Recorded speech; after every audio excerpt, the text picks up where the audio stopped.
ये सबको भ्रष्ट कहते हैं। इन्होंने ये औजार निकाल लिया है सारे विपक्ष को भ्रष्ट कहने का। यहाँ आपने देखा दिन रात भूपेश बघेल जी ने आपके लिए काम किया, मैंने देखा अपने आंखों से क्या झेला है इन्होंने आपके लिए, आपकी सेवा के लिए। ये शायद आप पूरी तरह से नहीं जानते। इन पे कितने केस डाले गए, इनके कितने लोग गिरफ्तार किए गए, इनको कितना सताया गया, इनके पूरे परिवार को सताया गया। जो बीमार था, जो बुजुर्ग था, जो नौजवान था, सबको सामने बुलाया, छापा मारा, पूछताछ की। हर रोज कोई नया इल्जाम, हर रोज कोई नया आरोप, ये कहकर कि भ्रष्ट है, भ्रष्ट है, भ्रष्ट है। और उसको सालाना 1 लाख रुपए की स्कीम बनाई,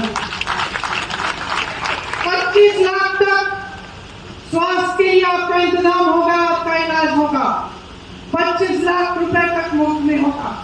सरकारी नौकरियों में 50% मतलब आधी नौकरियां महिलाओं को जाएंगी। आशा, आंगनबाड़ी और मितानी बहनों का मानदेय केंद्र में मानदेय का एक हिस्सा होता है केंद्र का, उसको बढ़ाया जाएगा। बेरोजगारी को खत्म करने के लिए कांग्रेस छोटे और मध्यम कारोबारों को मजबूत बनाएगी, खेती किसानी को मजबूत बनाएगी। जो 30 लाख आज रोजगार केंद्र सरकार में खाली है, उनको कांग्रेस भरवाएगी। कि आपको समानाधिकार कौन देता है? कोई नेता नहीं देता बहनों, संविधान देता है। आदिवासियों को जल, जंगल, जमीन पर अधिकार कौन देता है? कोई नेता नहीं देता भाइयों और बहनों, संविधान देता है। किसानों को वोट का अधिकार कौन देता है? कोई नेता नहीं देता बहनों और भाइयों, संविधान देता है। और यही संविधान है जिसके लिए इस देश के महापुरुष शहीद हुए। यही संविधान है जिसको बनाने के लिए आपके पूर्वजों ने खून और पसीना बहाया, इस जमीन को सींचा अपने खून से, इस देश को आजादी दी अपने खून से। उस संविधान मित्रों को इस देश की सारी संपत्ति सौंप दी है। कोयला, सीमेंट, सड़कें, हवाई अड्डे, बंदरगाह, बड़े बड़े पीएसयू के सब्सिडरी सारे अपने बड़े बड़े उद्योगपति मित्रों को सौंप दिए। कोई ये नहीं कहता कि देश में उद्योग नहीं होना चाहिए, होना चाहिए। इस देश को उद्योग ने आगे बढ़ाया है, लेकिन किसी ने ऐसा कभी नहीं कहा कि सिर्फ 2 या 3 बड़े उद्योगपति सारा कुछ खा जाए, उनके इतने लोन माफ हो जाए कि किसान मर रहा है, आत्महत्या कर रहा है 10,000 रुपए के लिए। किसान अपनी बेटी की शादी नहीं करा पाता, कर्ज लेना पड़ता है, कर्ज चुका नहीं पाता, आत्महत्या करता है। और बड़ा उद्योगपति जिसके पास हजारों करोड़ पहले से है, जिन्हें मत है कि कहें कि दुनिया के सबसे बड़े नेता हैं, लेकिन इस दुनिया के सबसे बड़े नेता को यह नहीं लगता कि अपने देश, अपने देशवासियों के प्रति उनकी कोई जिम्मेदारी है। कभी हवा में उड़ते हैं, कभी समुद्र के नीचे दिखते हैं, कभी किसी देश में दिखते हैं, कभी किसी और देश में दिखते हैं, आपके घरों में नहीं दिखते, आपके गांव में नहीं दिखते, आपके हाथ नहीं पकड़ते, आपके आंसू नहीं पहुंचते। ये है हमारी प्रधानमंत्री की असलियत, ये है इस देश की सच्चाई। और अगर आज आप इस सच्चाई को नहीं पहचानेंगे तो आपने खुद सुन लिया इनके नेता क्या कह रहे हैं, आपने खुद सुन लिया। इनके नेता देश भर में घूम घूम के कह रहे हैं कि हमें 400 सीट दो, हमें फिर से 5 साल दो, हम संविधान को बदल डालेंगे। इसका मतलब है कि आप किसानों की जो महंगाई है जिसका सामना किसान कर रहा है वो घटेगी, भूमिहीनों को जमीन दी जाएगी और न्यूनतम मजदूरी को 400 रुपए तक न्यूनतम आपको मजदूरी मिलेगी। देखिए, हम चाहते हैं कि हमारे आदिवासी भाई बहन, हमारे दलित भाई बहन और भी मजबूत बने। इसके लिए SC ST सब प्लान हम लागू करना चाहते हैं, विशेष बजट जारी करना चाहते हैं सिर्फ आदिवासियों और दलित बहन भाइयों के लिए। वन अधिकार का जो कानून है, तो वो रहे थे जिस पार्टी के नेता इलेक्टोरल बॉन्ड्स की स्कीम लाए, क्या वो रहे थे जो आज सबसे भ्रष्ट साबित हुए और इतने भ्रष्ट हैं भाइयों और बहनों कि आरोप लगाते हैं। कल मैं बता देती हूं, अगर बघेल जी ने कह दिया ना कि मैं बीजेपी में जा रहा हूं, तो कह देंगे कि ये सबसे ईमानदार इंसान है, क्योंकि जो उनके पास जाता है, किसी भी पार्टी का नेता हो, तो सिलसिला आप देख लीजिए। क्रोनोलॉजी कहते हैं ना ये लोग, क्रोनोलॉजी।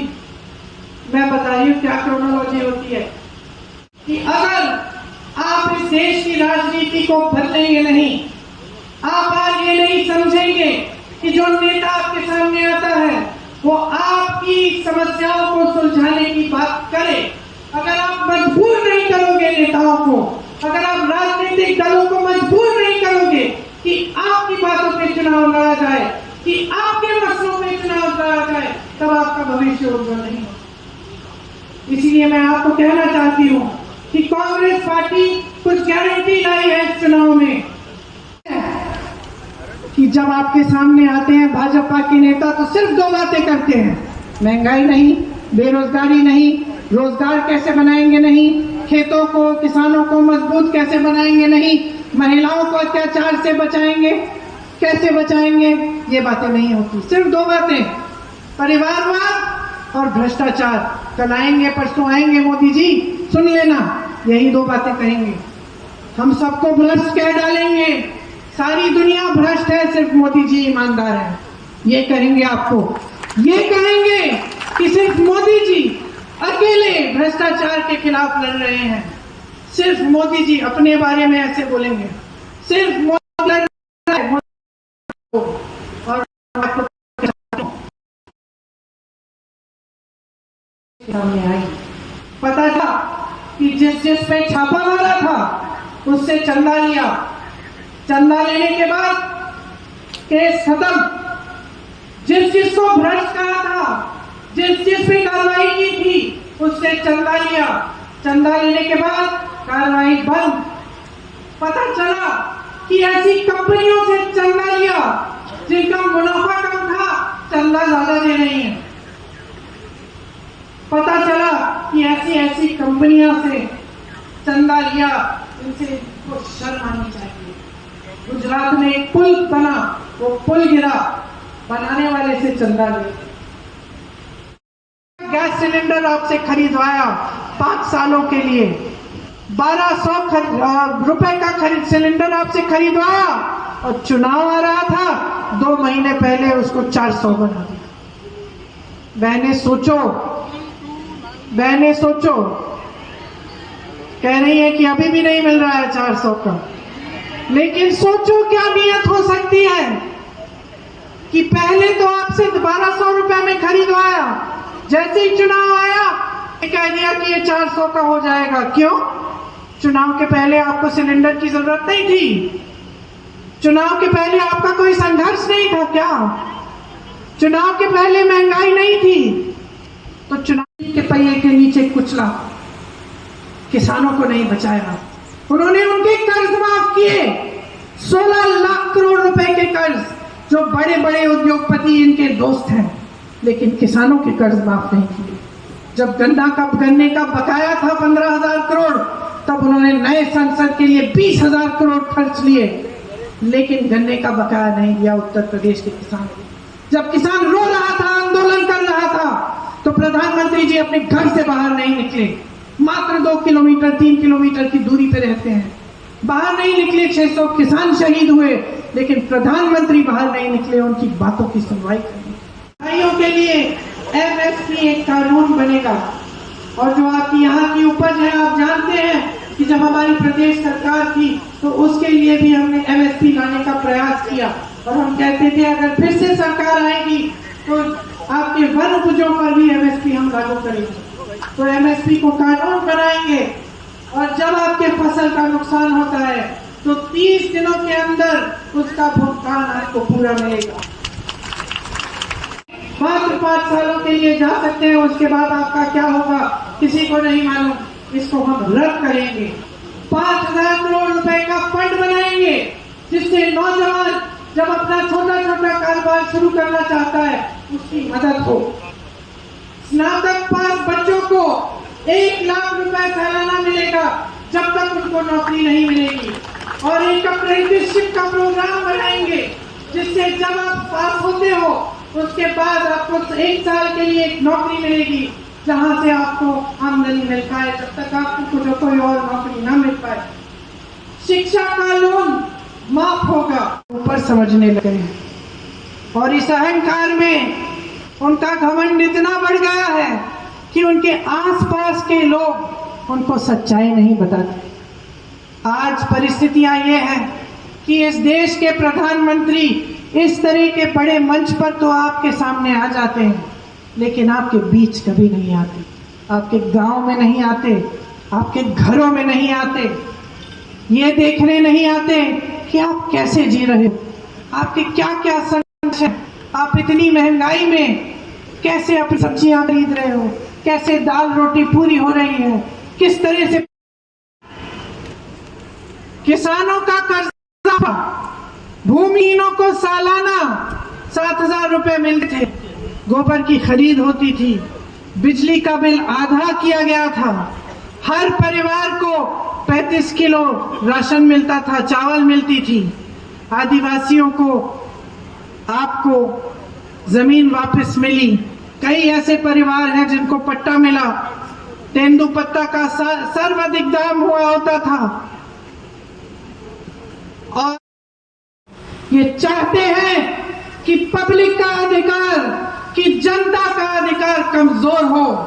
ये चाहते हैं कि आपकी भागीदारी इस देश के लोकतंत्र में कमजोर हो जाए। ये चाहते हैं कि आज जो आरक्षण मिल रहे हैं ये कमजोर हो जाए। ये चाहते हैं कि दलितों, पिछड़ों, आदिवासियों को बचाने के लिए जो कानून इस देश में लागू हैं वो कमजोर हो जाए। ये है भविष्य जो आने वाला है। इसको गहराई से समझिए। बहनों और भाइयों, आपने बहुत देख लिया है। मेरे किसान भाई बैठे हैं, कितना होते थे उनके कर्ज माफ कर रहे हैं, गरीबों के कर्ज माफ नहीं कर सकते। तो गरीब को पूछेगा कौन? किसान के बेटे को पूछेगा कौन? मजदूर के बेटे को पूछेगा कौन? मेरी बहनें, आपकी बेटियों को पूछेगा कौन? अगर यही चलता चले जाएगा तो इस देश के भविष्य में सिर्फ यही होगा कि जितने बड़े बड़े उद्योगपति हैं वो भी सिर्फ जो प्रधानमंत्री जी के मित्र हैं वो आगे बढ़ते चले जाएंगे और आप पीछे इस दलदल और खाई में हमेशा रहेंगे। क्या सहोगे? जितना सामान आप खेती के लिए इस्तेमाल करते हो उस पे जीएसटी डाल डाल के उसको महंगा कर डाला। खेती से रोजगार मिलता था, खेती से आमदनी भी बढ़ती थी, खेती से किसान मजबूत बनता था। आज क्या हालात है? आज हालात ये है कि देश भर में खेती से कमाई होनी बंद हो गई है। कौन कमा रहा है उपज से? अडानी कमा रहे हैं उपज से, बड़े बड़े उद्योगपति कमा रहे हैं। मैं हिमाचल में, मेरा घर है, हिमाचल के किसानों से पूछो, सेब की उपज होती थी, दाम किसान तय करता था, आज दाम अडानी तय कर रहे हैं। टांगे में हाथी पे बैठ के गांव गांव तक पहुंचती थी इस देश की नेता थी। और वो इकलौती ऐसी नेता नहीं थी, इस देश का हर नेता जानता था कि देश की जनता के प्रति श्रद्धा के बिना कोई सत्ता नहीं मिलने वाली और ये देश आगे बढ़ने नहीं वाला। लेकिन आज जैसे मैंने कहा, ये परिस्थितियां बदल गई, महंगाई बढ़